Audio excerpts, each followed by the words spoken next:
Hi, I'm Richie, And I'm Shelly. and today we're going to talk about my experiences in Hollywood when I arrived in Los Angeles 10 years ago. What does an audience extra do? Okay, an audience extra is somebody that sits in the audience of a game show or a court show or any other show that you see on television. They're there because they're paid to be there. So if you watch shows like Judge Judy or Minute to Win It or Deal or No Deal or any other of the other bigger game shows, any and all of the court shows you see on TV, all those people are paid to be there. So it's a cottage industry, so that the same people that will do one court show will do all the court shows. And so you keep seeing the same people from show to show without really knowing who they are. I've done audience work on The Tonight Show with Jay Leno. So sometimes they don't have enough people, so they want to make sure that every seat is full. So they hire us to basically fill in those seats in case they don't have capacity. Do you get paid well? No. The way it works is that you get paid in cash or you get paid with a check. And with some of the bookers who do this, sometimes those checks have been known to bounce. So you gotta be a little careful. Oh my God, I'd be so mad. So how did you actually find these jobs? So when I got here, all I had was my laptop. So I went to the library to get access to the internet. And then if you look on Craigslist, you find the ads to submit for those kinds of jobs. So basically you send in your name and telephone number and a picture of yourself, and then hopefully they call you or they send you an email telling you that you're booked. So when you go to a talk show or a court show, it's not random the way that people are seated.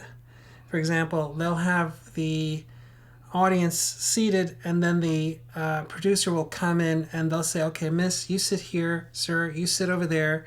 And they try to mix and match it so that the people that look more attractive are seated more up front, or those who fit maybe a certain demographic will be more visible. So back in the day when Craig Ferguson had a show on CBS, they would pay you $16 to come out and stand there for about 2 hours to see if they actually needed you.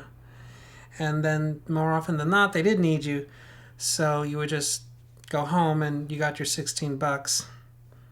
And that was how I was surviving for quite a long time. What I remember about Craig Ferguson is how cold that set was. A lot of them were. It was like 35 degrees. It was like freezing cold. I mean, and then they had this warm-up guy. I'm not going to say his name, but he would come out and just tell like the worst sexual jokes, and he would like make a joke about, oh, you look like a lesbian and you look like it was like that kind of humor, and it was like, is that your girlfriend? And like kind of really making really obnoxious comments. That was kind of shocking because you're literally coming into the Tiffany network. I worked on some game shows, and they would try to reward you by literally throwing candy at you. So the warm-up guy would come out, take a big bag full of candy, just take a big sock of it, and just literally throw it at people. That's lovely, like treating you real human. Yeah, I mean, it was almost, you feel it was almost like feeding a zoo animal. I mean, it was like it was that level of disrespect. And then you would hear this booming voice, and it was usually the program director, and they would actually threaten you with never coming back if you don't show like the appropriate enthusiasm when they were taping. Getting yelled at, listening to blasting music, and then getting candy thrown at your face. That's terrible. Sometimes there are buses that are parked in front of the Grauman's Chinese Theater or some other tourist spots, and they say, hey, you want to get on the bus and you can see a sitcom taping for free. Yeah. So you have all these eager families like, oh, wow, we're going to see our favorite show, see how they tape it and all this stuff, and it's going to be really a lot of fun. What they don't know is that even though a sitcom may last all but 22 minutes, they don't shoot it in 22 minutes. Yeah. So how many hours does it take? It takes 5 hours to shoot a sitcom.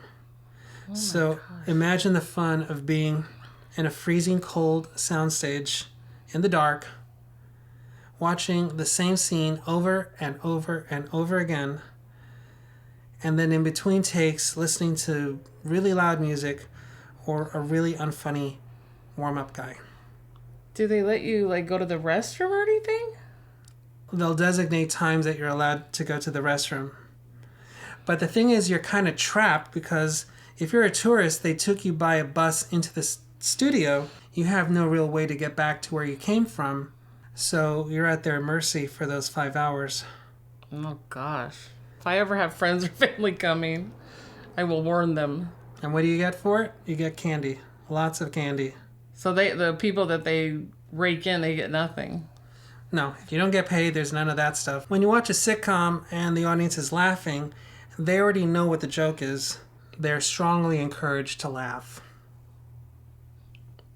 We'll give you M&Ms if you laugh. If you're a paid audience member, you get threatened with never getting work from them again if you don't laugh. There's a show that I watch on Fox. It's called The Masked Singer. Okay. And they have a masked dancer now, too. But when you look in the audience, they're constantly panning the audience and showing the audience. And they're like doing all these really, who really does that? Those are pickup shots that are independent of the performance.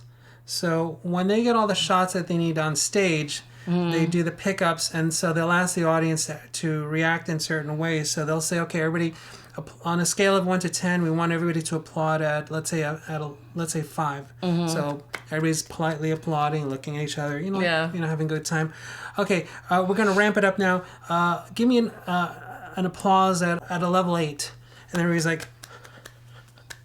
Another technique is that they make you applaud really fast, really, really fast, which gives the illusion that there's more people there than you actually see. Oh. Another trick is that sometimes on the side they put mirrors, so it makes it look like as if it's just filled with people when you're actually just seeing a reflection of the same people on the other side. And then when they say, okay, we really want you to ramp it up, give us a full-on 10. So everybody's just getting up and clapping and just going crazy. Oh my God, there's no way. And it got to the point where, I would literally, when I first did this, I was literally hurting my palms because it was just hurting, you can only applaud for so long. So what I mastered was the invisible applause or the silent applause. And I'm sure that just about everybody there figured this out. So that's why the directors of the show get really pissed off because nobody wants to just Yeah, well, after so many hours, you're killing your hands. Don't get me wrong. The first time you do it, it's kind of interesting and new, and it's oh wow, look at that, cameras and lights and microphones and all this stuff. But if you're doing this every other day, every other week, and you can't even pay your rent, and this is all you have, it sucks pretty bad. The worst one was Let's Make a Deal. So everybody would be lined up in their costumes in front of the studio, and you would have cars driving by, honking their horns and basically just pointing and laughing at you, and you kind of have to sit there and be like, okay, it's just a goof, it's Hollywood, it's whatever. But imagine if you're doing that 2-3 times a week. Then it's not so much fun anymore. Do they always let you in with whatever costume you came in, or do they sometimes change them? If you're a paid audience person, they already know what you're going to wear before you go in because you're submitting a picture of you in your costume. So obviously if you're wearing something that's trademarked or something that's obviously inappropriate, they'll, you won't get in, or they'll have you change into something else. I've known people who've been doing this for well over 10 years. Wow. And with the pandemic, of course, they don't have audience people on the shows anymore. So, I don't want to sound ungrateful because it was work. It's not like you're, digging a hole out in the rain. There are worse ways to make a living. But the level of disrespect that you got from the production was incredible.